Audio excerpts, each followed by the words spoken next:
for this series, I really want us to really dive into, or really try to find the root cause of our insecurity or our low self-esteem. In doing so, I believe that it will help us avoid falling victim to or allowing someone else to steal our life, or it really can avoid us having an identity crisis. And I can actually pinpoint, I can lay out my life at the time before I met Mr. I can tell you what a perfect storm that was for me to fall into a relationship such as that and completely lose myself in. And if you have read my book, I was very young at the time. It's no excuse, but I was young. I was a college dropout. I went to school for a year, straight out of high school. Failed out. I wasn't a dropout. I failed out of college my first year. And I was a convicted felon at the time. And I had a dead-end job. And I couldn't see myself looking for a better job because I was a convicted felon. And not to put all my business out on the street, but I guess this is what I'm here for, to be transparent. But those were some of the things that caused my low self-esteem and the lack of identity, low regards of myself. It's actually not that easy to talk about, but at that time, I didn't see myself doing any better. And to me, he was better. He had a very well-paying job, and eventually he branched out on his own. He was still very well-paid. He had goals and dreams and aspirations, and I just thought he was better than I was.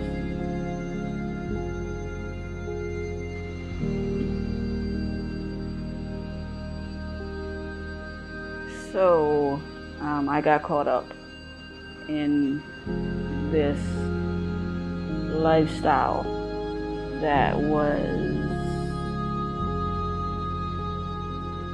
toxic. And I coped with that by drinking a lot and partying, because I didn't, have good skills. I didn't have positive coping mechanisms. And I can tell you that I honestly did not think that I had such low regards of myself at that time. But when I look back, I know that the root cause of me falling into that relationship was how low I valued my own life.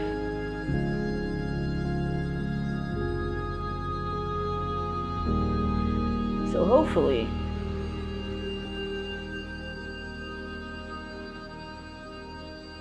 these video series that this video series that I put out helps women value their lives regardless of the circumstances surrounding them, regardless of the bad mistakes they made, or things that came out of left field that may have happened to them that was out of their control and caused an ugly stain on their lives, because it's only downhill from there, and it's a hard trek up. So I mentioned in my book that during this relationship, my mother passed away, and my friendships died out. Sorry. And he was the only thing that I thought I had left. He was my bright light. He was the light at the end of my tunnel. And like I said, he had himself together, so I thought. And I thought he wanted what was best for me. And I loved the fact that he looked past all the stuff that I was into, everything that was associated with my name. And I do realize now that a lot of that was manipulation. It was his way of getting me to do what he wanted when he wanted, and only be surrounded by him, and leave everything behind, and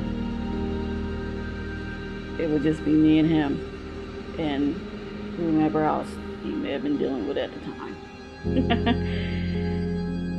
But what I want you to do, and what I want you to know, is that you have to not allow your situations and not allow life that beat you up and beat you down to the core to dictate how you view yourself. One thing should have nothing to do with the other. You should be able to separate all the stuff attached to you that may be negative from the thoughts that you have about yourself. You have to be able to, or you'll just fall into that pit of darkness and allow someone or something come swoop you up and throw you into another pit of darkness. So part of knowing your identity, and knowing your true identity, and knowing your value, and knowing your worth, the reason why that is so important is you'll avoid falling into a situation that may swallow you up. So there are ways around that, and I would like to walk with you through that.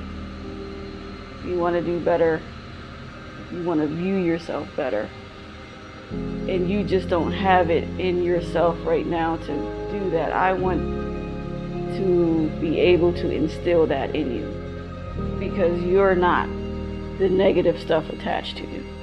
If life happened to you, which it happens to all of us, and you allow that to cause you to have low self-esteem and low self-worth, and don't value yourself, then I want to help walk you through feeling better.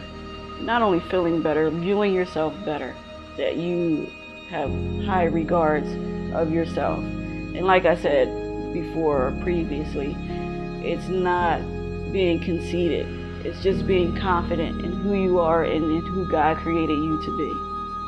Because I don't believe God creates mess, but, sometimes this world, without a good relationship with God and without a positive environment, can cause a good thing to go bad. And it happened to me. I mean, there are things that I did that I never thought I would do, and places I would go that I never thought I would go. I acted ways that I never thought I would act. Because prior to all this, I was pretty confident in who I was as a person. And then life smacked me upside my head and asked me who I was, and I had no response. I was nothing. And if you're feeling this way, I will tell you that you are something.